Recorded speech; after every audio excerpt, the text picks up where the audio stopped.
So Mark, floor is yours. Thank you. Thanks. So I want to stress immediately that this is joint work with Roberto Foer and Sam Gilbert, also from Cambridge. And in fact, I am the third author and mostly the scribe on this paper. So I will be directing a lot of your modeling questions to Rob. And I think most of the credit goes to him as well. In any case, thanks for having me. And I hope this will be a stimulating presentation. Can everyone hear me okay? Yeah. Also, yeah, hopefully my internet is fine because sometimes it can be a bit temperamental.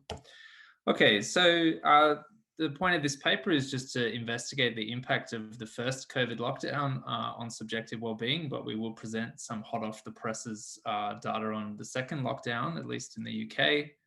A big challenge for most of the papers in this space is that they are comparing pre-pandemic and post-lockdown measures of subjective well-being, which means that they can't really distinguish the effects of lockdowns per se from those of the pandemic.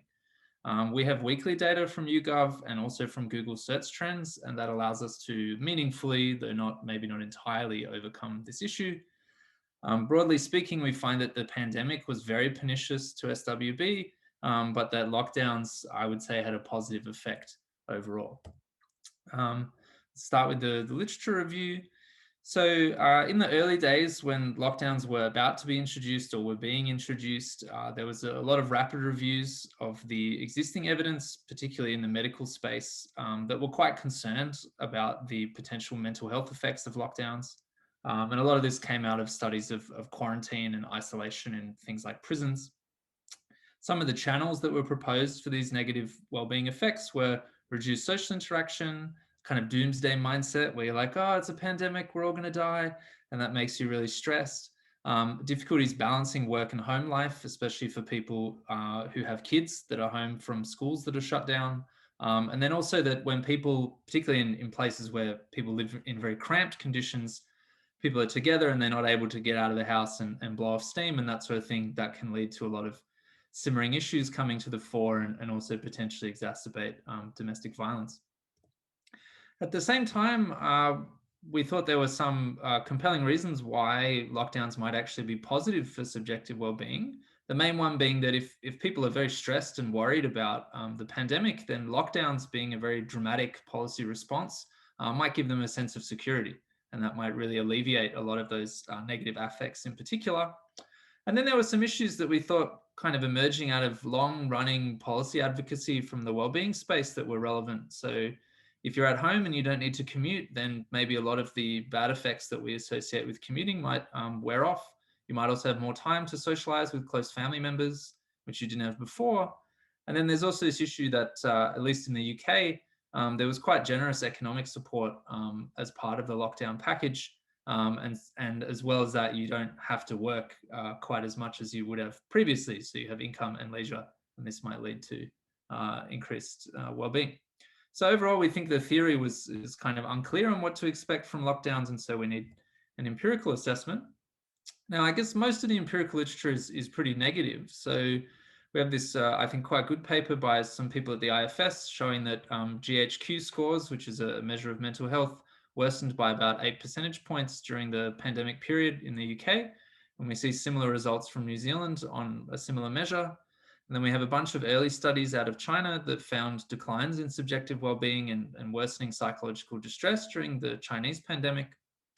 But then we also have some papers that are a bit more mixed. So a working paper out of the COVID social survey in the UK found that anxiety and depression did not worsen under the first lockdown.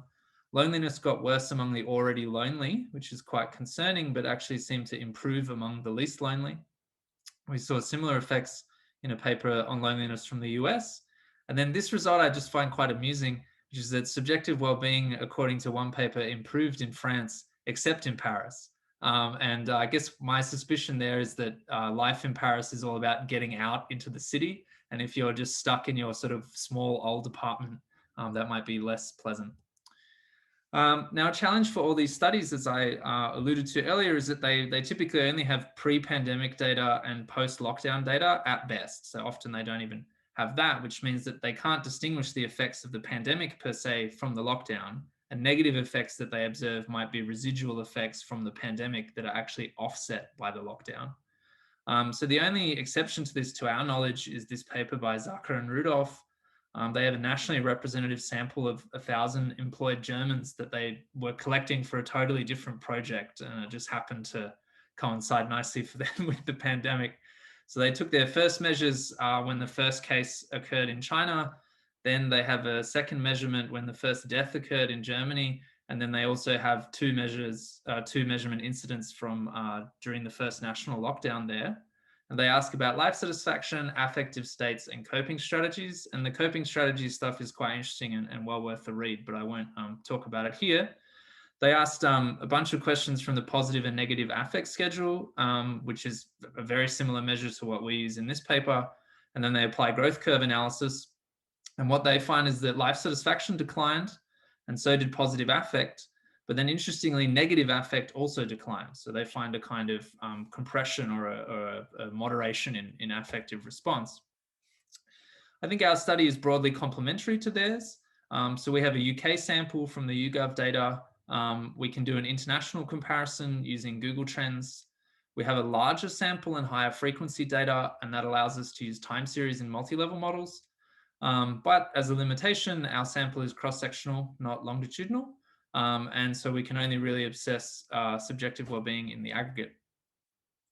Let me talk about the data a bit. So I sense that Jan wants me to talk a lot about the data, but I don't actually know that much about it. But if you have questions, then Roberto can speak to them in the Q&A. So we use the YouGov Great Britain Weekly Mood Tracker Survey. So this is a weekly sample of about 2,000 individuals.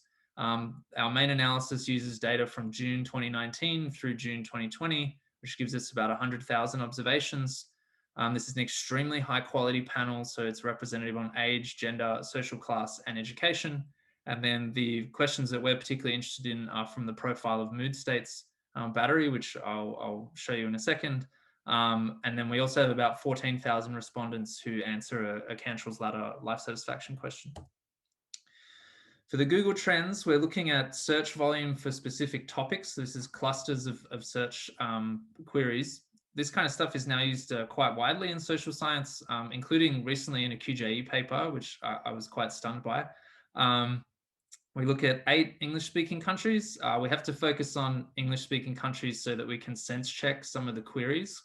So for example, if you're looking at the queries related to stress, then you'll find things like stress ball, which you think is not really what we're interested in. So we have to kind of pass out some of the things that aren't directly related to the psychological phenomena that we're interested in. All right, I'll jump straight to some descriptive results. So this is from the YouGov data, and we'll just start with positive affect. So in the top left-hand corner, you've got the average, and then we have the 5 individual items that are included in this data.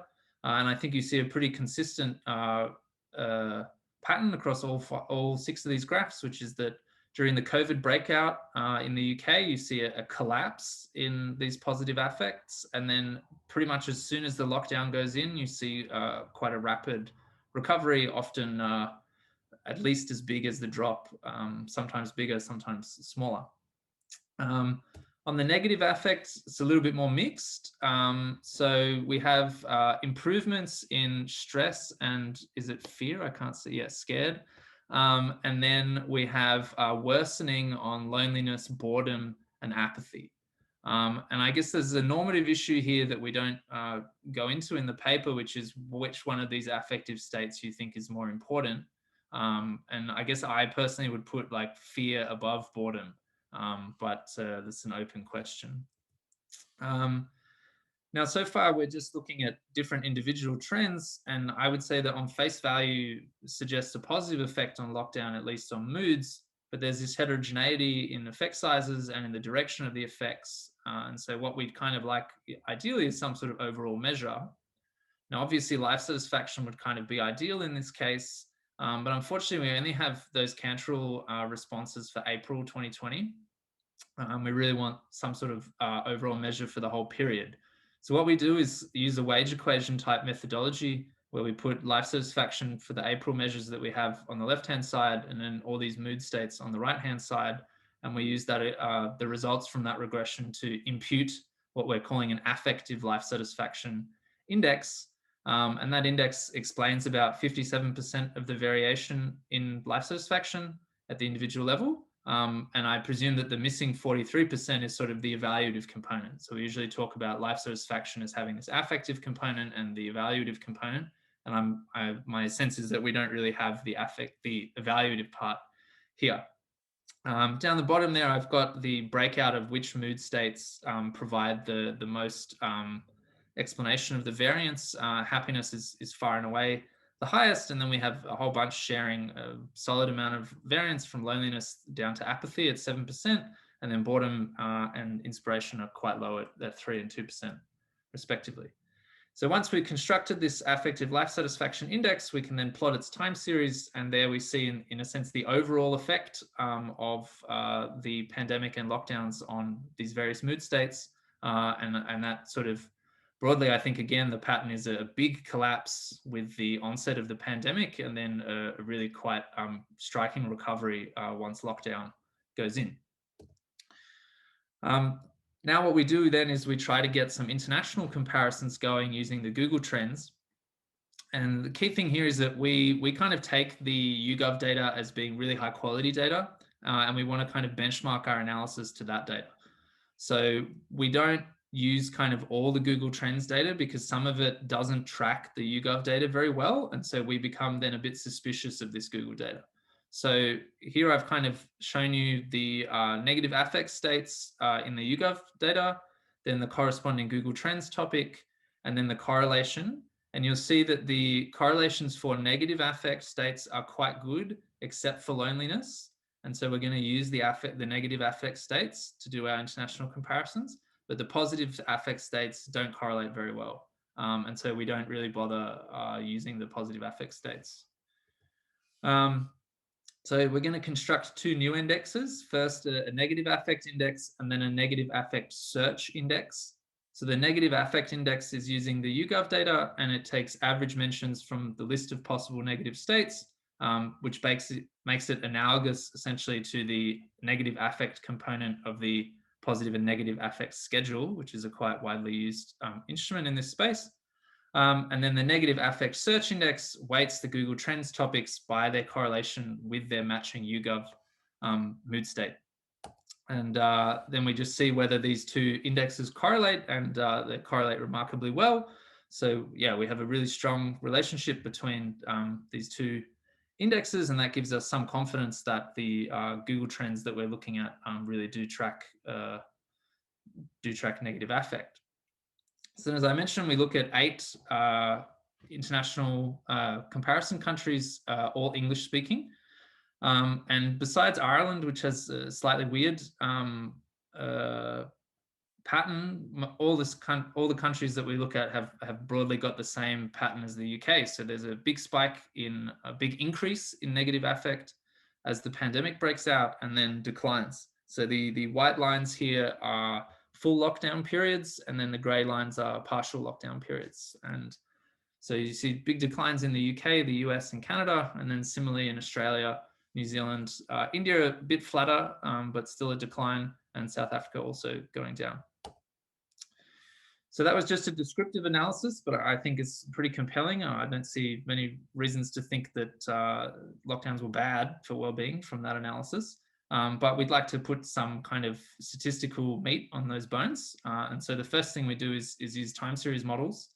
And these allow us to control for some confounding factors. So we want to establish that the timing of negative affect spikes and then declines is associated with country-specific COVID outbreaks and lockdowns. So the timing has to line up. We then want to show that the recovery in mood that we've observed in these graphs is not wholly explained by the subsidence of the pandemic, and lockdowns are only just one contributor to that subsidence, along with behavioral changes and people developing immunity and this kind of stuff. And then I think the big one is that we want to demonstrate that the return to baseline that we observe, the kind of recovery or the mean reversion, is not just a hedonic treadmill effect. So it's not just people kind of getting used to life under COVID or something like that. So this is the model that we use. Pretty simple stuff. So we have the negative affect search index in time T and country C on the left-hand side. And then we have a 2-week lag of that index and a 4-week lag of that index. Then we have the log daily new cases per million. So that's going to be our measure of pandemic severity. And for that, we use data from Johns Hopkins. Then we have the cumulative number of days since the onset of lockdown restrictions, and also the cumulative number of days since the easing of those restrictions. And we're going to cluster our errors at the country level. So here's the results, and I'll just pull out a few for observation. So the first thing to note is that there seems to be a strong association between time spent in lockdown and improvements in mood, or rather specifically decreases in negative affect. So just to give you a sense for the effect size, 1 month in lockdown reduces negative affect by around 9% relative to the baseline model. The baseline being essentially kind of 2019, so the pre-pandemic period, but including some of the onset of the pandemic. If we restrict the sample space to just the following the period after lockdown, so from the high point of the pandemic, then that effect size rises to 17%. The next result is that the country-specific pandemic severity seems to have been the major driver of negative affect. So again, to give you a sense of the effect size, if you increase the number of cases that you have of COVID from 0 to 10 daily cases, then that raises negative affect by about 14% on average. So that's really quite a large effect. And then finally here, just looking at the lagged term, we don't really see any kind of hedonic treadmill effects on a 1 month rolling basis. So time doesn't seem to reduce the negative affect. This is just a graphical representation of that result. So this is a component plus residual plot. You can see all the different countries that are involved in the analysis because we're using the Google data here. And generally, the more time you spend under lockdown, the greater decrease you have in negative affect. Okay, the next kind of empirical analysis that we do is to use multi-level models.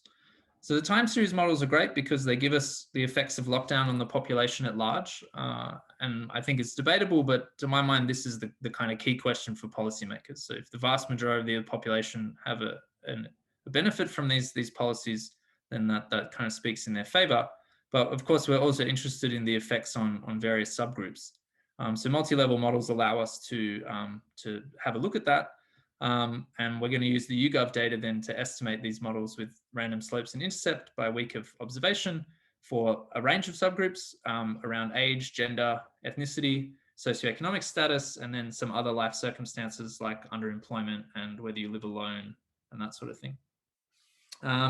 Now, kind of a benefit of multi-level models, just to motivate this analysis a bit further, is that they allow us to adjudicate between some competing hypotheses. So if the positive effects of lockdown that we seem to have observed in the descriptive statistics are concentrated among home workers, then we might be suspicious that this is mostly a story about not having to commute or being able to spend more time with family. If it's instead concentrated among low-skilled and unemployed people, then we might be suspicious that it's more about economic support, something like that.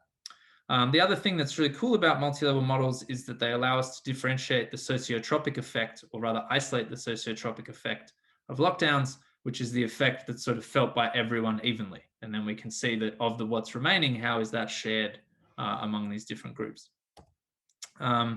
I won't actually go into the model specification in too much detail. It's just a super standard multi-level model specification, but if I can come back to this slide at the end if people are interested. So to look at the sociotropic effect, we observe the change in the random effects constant, and that tells us the proportion of subjective well-being by period that cannot be attributed to either the global constant, which is the fixed effect for all periods, or the effect associated with socio-demographic groups. And so just to summarize, basically around half the drop in the raw average that we saw way back earlier when I presented the main result using the affective life satisfaction index, about half of that drop is sociotropic. So there's the drop is felt by half the people and half the drop is felt by everyone and half the increase is felt by everyone. Some of the key, so these are the kind of statistically significant results that come out of the multi-level models. So we find that older individuals were acutely affected by the pandemic and had only a partial recovery in lockdown. So our suspicion there is that they're sort of especially scared of the virus, and that the fact that it doesn't go away completely is quite troubling to them.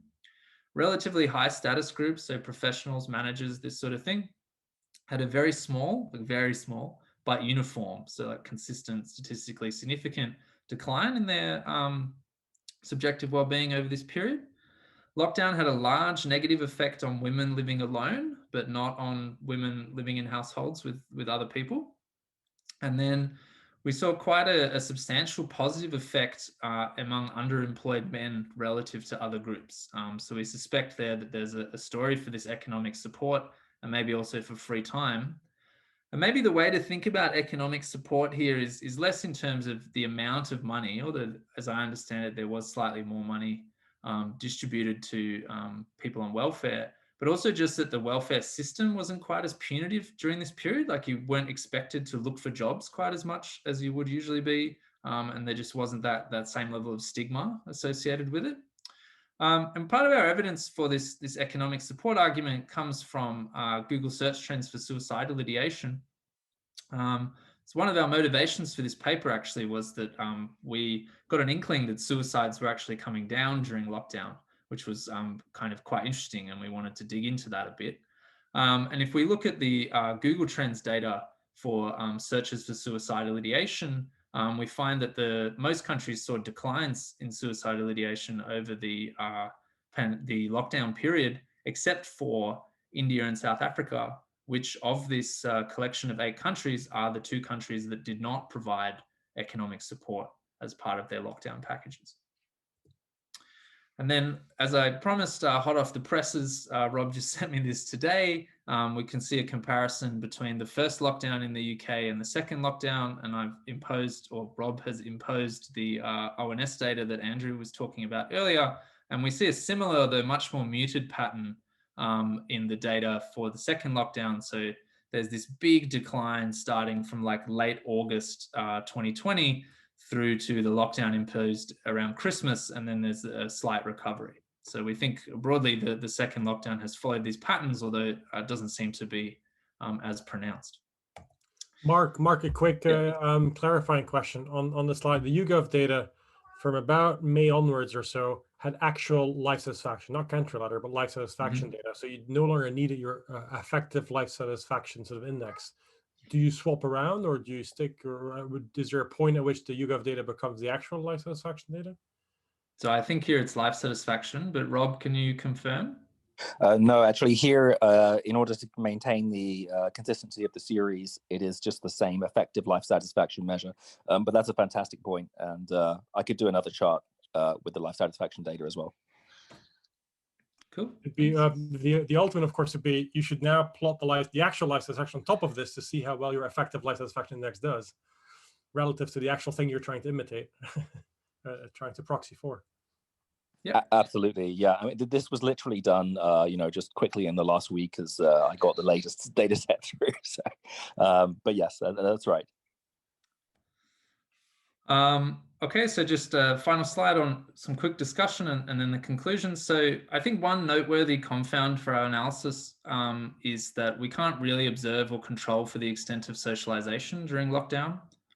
So if this is people innovating in the way that they socialize, so during lockdown, they can't hang out face to face, but they can start Zoom calling each other. And it seems that some people really took socializing more seriously under lockdown than they had previously and reached out to friends and family and that sort of thing. Then this isn't really a problem for analysis, because in a sense, that kind of socializing is stimulated by lockdown.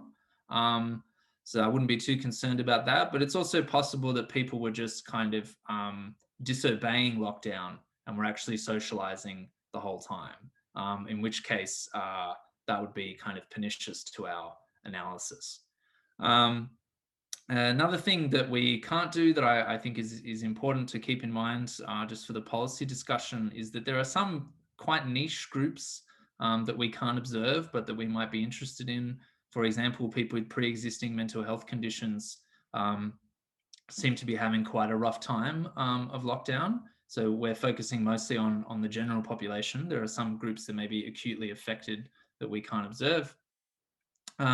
So those are kind of discussion points, but in terms of conclusions and in terms of adjudicating between whether this first lockdown in particular was sort of good or bad, broadly speaking, for subjective well-being, we don't see much of a reason to support the bad view.